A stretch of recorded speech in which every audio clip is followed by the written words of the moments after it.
محمد بن قیس اسدی نے علی بن ربیعہ اسدی سے، انہوں نے حضرت مغیرہ بن شعبہ رضی اللہ عنہ سے، انہوں نے نبی صلی اللہ علیہ وآلہ وسلم سے اسی طرح روایت کی، لیکن بلا شبہ مجھ پر جھوٹ بولنا اس طرح نہیں جیسے کسی ایک عام آدمی پر جھوٹ بولنا ہے کا جملہ بیان نہیں کیا۔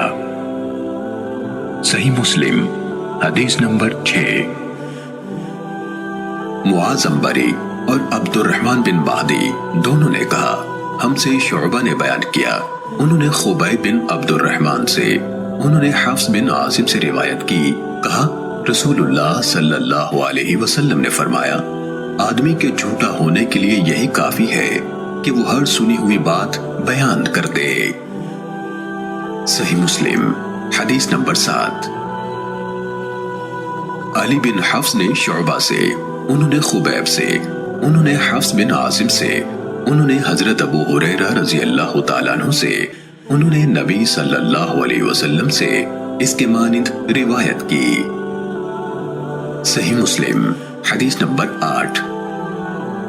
ابو عثمان نہدی سے روایت ہے، کہا عمر ابن الخطاب رضی اللہ تعالیٰ عنہ نے فرمایا، آدمی کے لیے جھوٹ سے اتنا کافی ہے جس کی بنا پر وہ جھوٹا قرار دیا جا سکتا ہے کہ وہ ہر سنی ہوئی بات بیان کر دے۔ صحیح مسلم حدیث نمبر 9۔ ابن وہب نے خبر دی، کہا مالک بن انس نے مجھ سے کہا، مجھے معلوم ہے کہ ایسا آدمی صحیح سالم نہیں ہوتا جو ہر سنی ہوئی بات آگے بیان کر دے، وہ کبھی امام نہیں بن سکتا جبکہ وہ ہر سنی ہوئی بات آگے بیان کر دیتا ہے۔ صحیح مسلم حدیث نمبر 10۔ ابو احوص نے عبداللہ بن مسعود رضی اللہ تعالیٰ عنہ سے روایت کی، کہا آدمی کے جھوٹ میں یہی کافی ہے کہ وہ ہر سنی ہوئی بات بیان کر دے۔ صحیح مسلم حدیث نمبر 11۔ محمد بن مسنہ نے کہا، میں نے عبد الرحمن بن مہدی سے سنا، کہہ رہے تھے آدمی اس وقت تک امام نہیں بن سکتا کہ لوگ اس کی اقتداء کریں یہاں تک کہ وہ سنی سنائی باتوں کو بیان کرنے سے باز آ جائے۔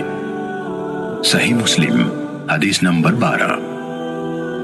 سفیان بن حسین سے روایت ہے کہ ایاس بن معاویہ نے مجھ سے مطالبہ کیا اور کہا، میں تمہیں دیکھتا ہوں تم قرآن کے علم سے شدید رغبت رکھتے ہو، تم میرے سامنے ایک سورہ پڑھو اور اس کی تفسیر کرو تاکہ جو تمہیں علم ہے میں بھی اسے دیکھوں۔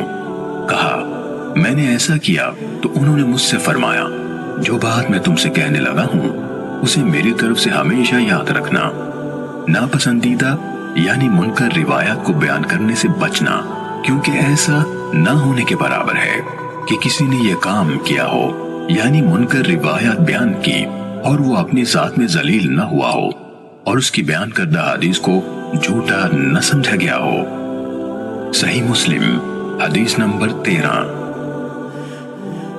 حضرت عبداللہ بن مسعود رضی اللہ تعالیٰ عنہ نے فرمایا، تم کسی قوم کے سامنے ایسی حدیث بیان نہیں کرتے جس کے صحیح مفہوم تک ان کی عقلیں نہیں پہنچ سکتی، مگر وہ ان میں سے بعض کے لیے فتنے کا موجب بن جاتی ہے۔ صحیح مسلم حدیث نمبر 14۔ ابو ہانی نے ابو عثمان مسلم بن یسار سے، انہوں نے ابو ہریرہ رضی اللہ تعالیٰ عنہ سے، انہوں نے رسول اللہ صلی اللہ علیہ وسلم سے روایت کی کہ آپ نے فرمایا، میری امت کے آخری زمانے میں ایسے لوگ ہوں گے جو تمہارے سامنے ایسی حدیثیں بیان کریں گے جو تم نے سنی ہوں گی نہ تمہارے آبا نے، تم اس قماش کے لوگوں سے دور رہنا۔ صحیح مسلم حدیث نمبر 15۔